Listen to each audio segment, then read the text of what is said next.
नमस्कार विद्यार्थी मित्रांनो. आता काही विद्यार्थी मित्रांचा प्रश्न असा आहे, की सर, जेव्हा आम्ही फायनल अकाउंट सॉल्व्ह करतो, तेव्हा आम्हाला जे ट्रायल बॅलन्समध्ये अटेम्प्ट दिलेले आहेत, तर ते ट्रेडिंग अकाउंटला घ्यायचे, प्रॉफिट अँड लॉस अकाउंटला घ्यायचे की बॅलन्स शीटमध्ये घ्यायचे हे कळत नाही.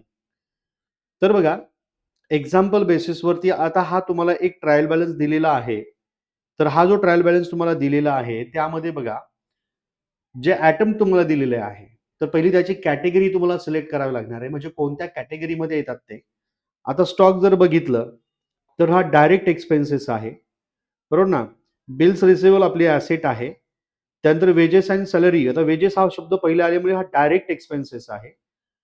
सन्ड्री डेटर्स आपली ॲसेट आहे. बॅड डेब्ट्स हे आपले इनडायरेक्ट एक्सपेन्सेस आहे. परचेस आपले डायरेक्ट एक्सपेन्सेस आहे. कोणते आहे? डायरेक्ट एक्सपेन्सेस आहे. त्यानंतर मोटार कार आपली ॲसेट आहे. बरोबर ना? म्हणजे इथे जर सगळं जर बघितलं आपण, तर याच्यामध्ये कॅटेगरी कोणते कोणते येतात? तर डायरेक्ट एक्सपेन्सेस, डायरेक्ट इन्कम,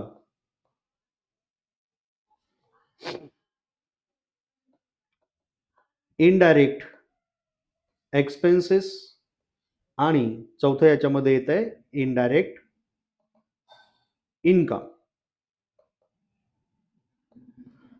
त्यानंतर फिफ्थ आणि सिक्स याच्यामध्ये येत आहेत ॲसेट्स आणि याच्यामध्ये येतात लायबिलिटीज. आता बघा, जो ट्रायल बॅलन्स दिलेला आहे, लक्षात घ्या. आता या ट्रायल बॅलन्समध्ये जर बघितलं, तर हे एक्सपेन्सेस त्या ट्रायल बॅलन्सच्या डेबिट साईडला असतात. कुठे असतात? डेबिट साईडला. त्यानंतर हे सुद्धा डेबिट साईडला असतात आणि ॲसेट सुद्धा या डेबिट साईडला असतात. बरोबर? त्यानंतर दुसरा पार्ट जो आहे, की डायरेक्ट इन्कम.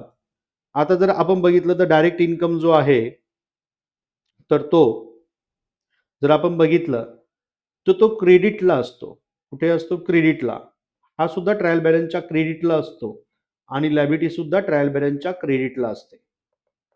बरोबर ना? म्हणून याच्यामध्ये जेव्हा आपल्याला दिलेलं असतं, तेव्हा एक लक्षात घ्या, की एक्सपेन्सेस आहे. बरोबर ना? तर हा जो पार्ट आहे डायरेक्ट एक्सपेन्सेसचा किंवा डायरेक्ट इन्कमचा, तर हा जो पार्ट आहे तो जातो कुठे? तर तो जातो आपल्याकडे ट्रेडिंग अकाउंटला. कुठे जातो? ट्रेडिंग अकाउंटला. ट्रेडिंग अकाउंटला एक्सपेन्सेस डेबिट होतात. ट्रेडिंग अकाउंटला इन्कम्स, डायरेक्ट इन्कम आहेत ते क्रेडिट होतात. त्यानंतर याच्यामध्ये जर बघितलं, तर हे जातात प्रॉफिट अँड लॉस अकाउंटला. एक्सपेन्सेस आहेत ते डेबिट होतात आणि प्रॉफिट अँड लॉस अकाउंटला जे म्हणजे डायरेक्ट इन्कम्स आहेत ते क्रेडिट होतात. नंतर ॲसेट, तर हे बॅलन्स शीटला जातात. पण ते ॲसेट साईडला म्हणजे डेबिट बॅलन्स असतो. बॅलन्स शीटच्या ॲसेट साईडला जातात आणि ते बॅलन्स शीटच्या लायबिलिटी साईडला जातात. बरोबर ना? मग सर, याच्यामध्ये आम्हाला कसं क्लासिफिकेशन करायचं आहे? तर साधं सिंपल गोष्ट आहे.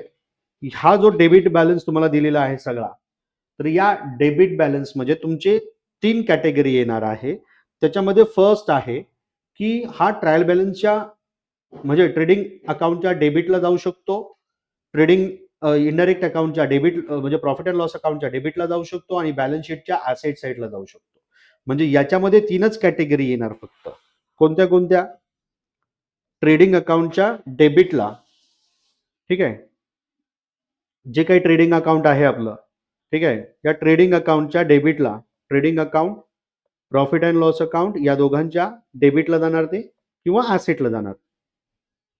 बरोबर? आता क्रेडिट बॅलन्स जो आहे, तर तो याच्यामध्ये काय करणार माहिती आहे? ट्रेडिंग अकाउंट, बरोबर ना, प्रॉफिट अँड लॉस अकाउंट किंवा लायबिलिटी साईडला, तर याच्या क्रेडिटला जाणार किंवा याच्या लायबिलिटी साईडला जाणार.